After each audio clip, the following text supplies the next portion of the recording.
और सिर्फ आने के लिए धन्यवाद नहीं, समय समय पे हमारे द्वारा किए गए कार्यों को जिस तरह से आप लोग अपने प्लेटफॉर्म के जरिए स्थान देते हैं, उसके लिए भी मैं आपका आभार प्रकट करता हूँ। बहुत सारे ऐसे भी साथी हैं जो बेचारे अपने पैसे खर्च करके रैलियों में जाते हैं और पूरी रैली को लाइव दिखा के जो है लोगों तक मेरी बात पहुंचाने का, हमारी पार्टी की पॉलिसी पहुंचाने का काम करते हैं। इसके लिए भी मैं आपका आभार प्रकट करता हूँ। लेकिन आज का जो विषय है वो इसलिए महत्वपूर्ण है कि आप और मैं जानते हैं कि 15 मार्च 2020 को आजाद समाज पार्टी काशीराम की स्थापना हुई और 2026 में इस समय हम लोग हैं। 27 का चुनाव हमारे सर पर है। उत्तर प्रदेश में जब हम लोकसभा का चुनाव लड़ने के लिए गए थे 2024 में, तो हम 2 ही सीटों पे लड़े थे। 2022 में जिस तरह का रिजल्ट आए उस परिणाम से हमने हार नहीं मानी, मेहनत की। हमारी पार्टी के अंतिम कार्यकर्ता ने भी अपने काम को, जिम्मेदारी को समझा और जिम्मेदारी के आधार पर काम किया। सीमित संसाधनों में उन्होंने आजाद समाज पार्टी का एक मजबूत संगठन पूरे उत्तर प्रदेश में बनाया। परिणामतः हम लोग जब लोकसभा चुनाव में गए 24 के, तो जिस सीट पर पार्टी ने मुझे लड़ा उस सीट को हम लोग जीते 1.5 लाख से के करीब अंतर से। वो भी तब जब एक तरफ सत्ता थी, दूसरी तरफ एक बहुत बड़ा गठबंधन था। विपक्ष के लगभग सभी नेता एकजुट थे। 2 ही धड़ों में बटा हुआ था देश, एनडीए या ANDAIA अलायंस। उस समय भी कार्यकर्ताओं के बढ़े हुए मनोबल, उनकी मेहनत से ये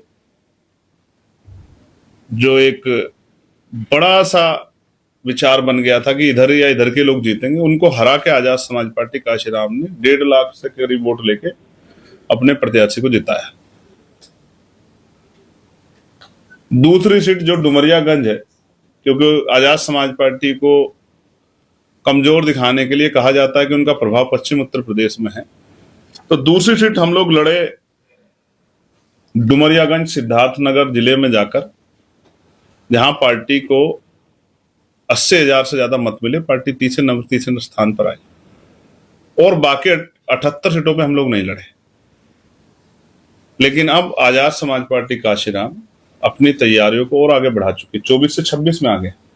22 से 24 की तैयारी और 24 से 26, और 26 की तैयारियां तब जब 24 में आजाद समाज पार्टी काशीराम का एक प्रत्याशी जो जीता और वो सांसद बन के लोकसभा में चला गया और लगातार लोकसभा में जनहित के, कमजोर वर्गों के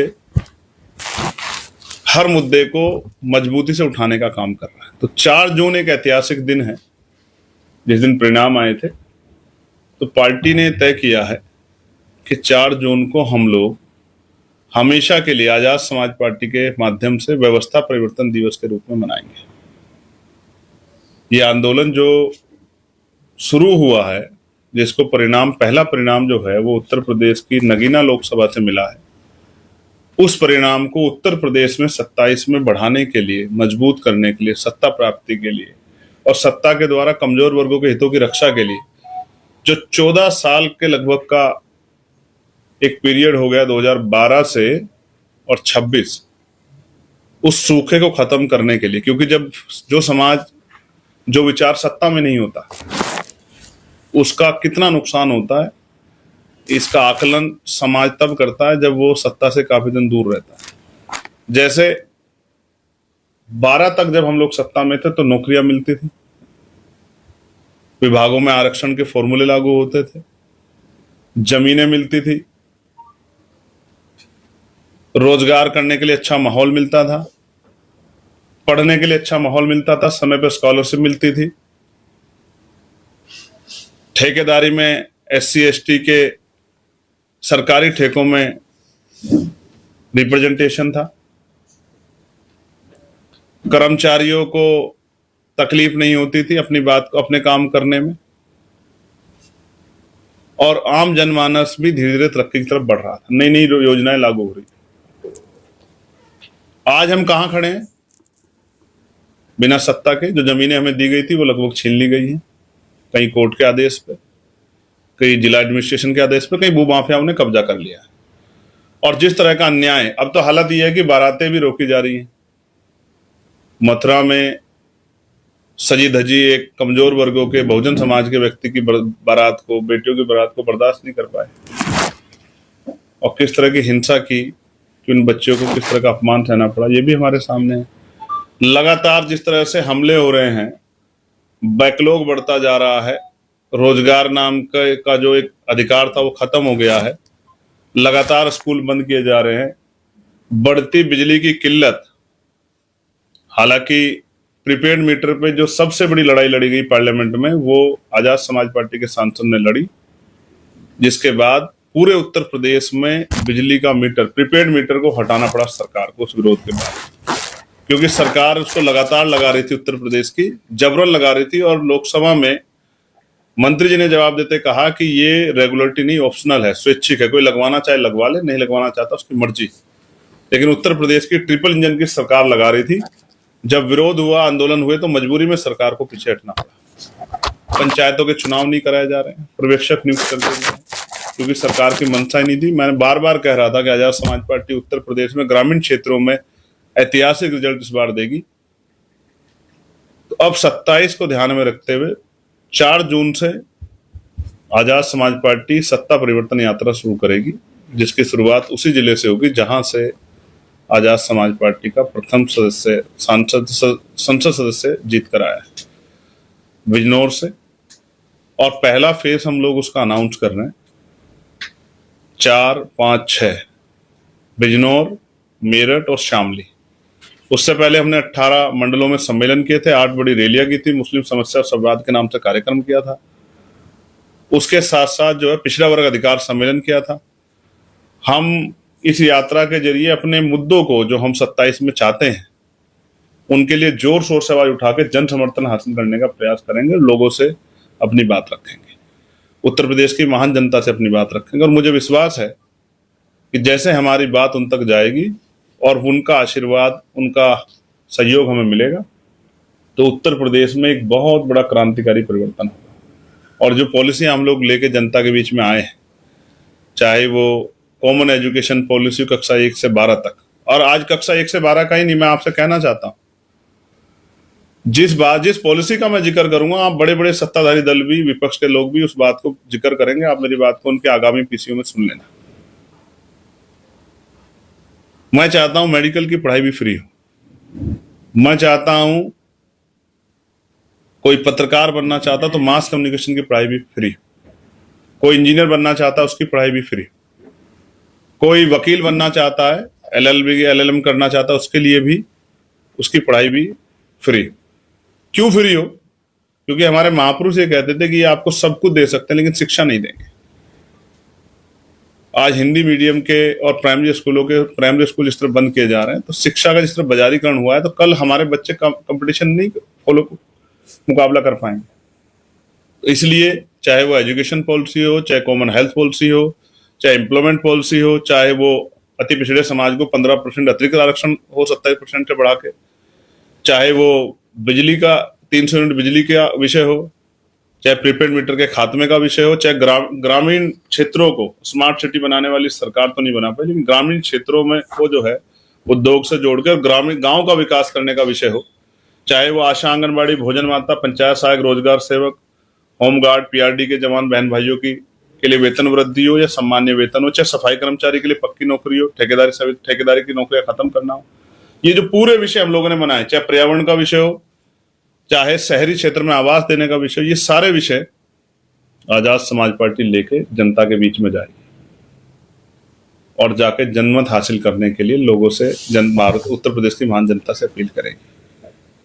और मुझे उम्मीद है कि ये यात्रा एक बहुत बड़ा परिवर्तन उत्तर प्रदेश में खड़ा करेगी। और ये यात्रा, मैं फिर बताना चाहता हूँ, फर्स्ट फेज के बाद ये पूरे उत्तर प्रदेश की गली गली, गांव गांव जाएगी और जाके हमारे कार्यकर्ता, हम सब लोग मिलके एक एक परिवार को जागरूक करके एकजुट करने का काम करेंगे, आजाद समाज पार्टी के समर्थन में खड़ा करने का काम करेंगे। और सत्ता के द्वारा व्यवस्था परिवर्तन के काम को आगे बढ़ाने का काम करें। आज क्या हालात है,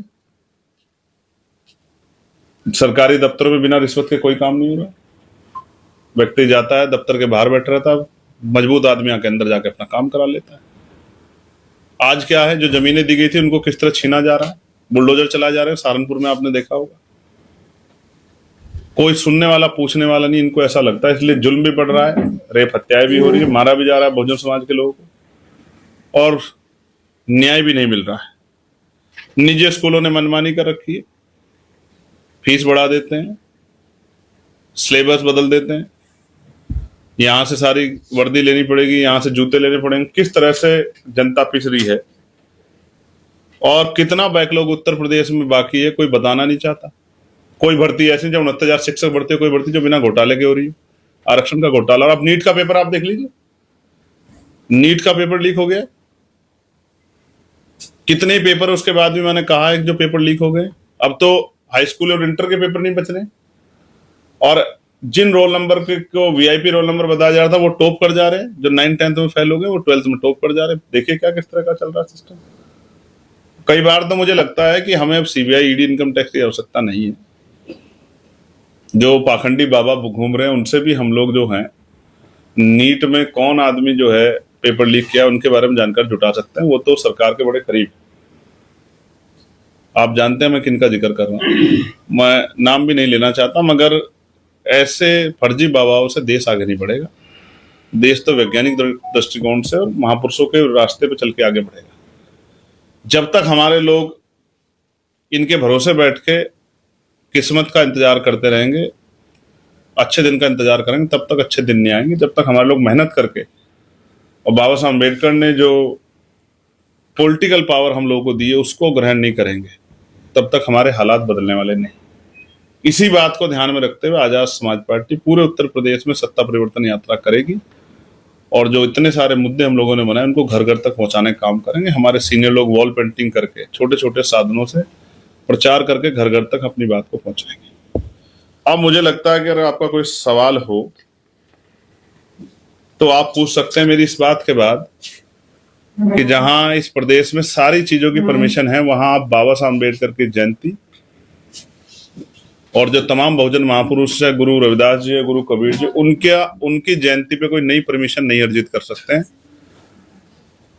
और जिस तरह से लखनऊ में जहां डॉक्टर सविता अम्बेडकर जी ने बाबा साहब अम्बेडकर की अस्थियों को, अस्थि कलश का जहां स्थापना की थी, जहां बोधि वृक्ष लगा, जहां धम्म चक्र लगा, उसको जिस तरह से सरकार छीनने की कोशिश कर रही है, इन सब चीजों का जवाब हम लोग सड़कों पर उतर के जनता के माध्यम से सरकार को देंगे। ये बात भी मैं सरकार को आपके माध्यम से बताना चाहता हूं।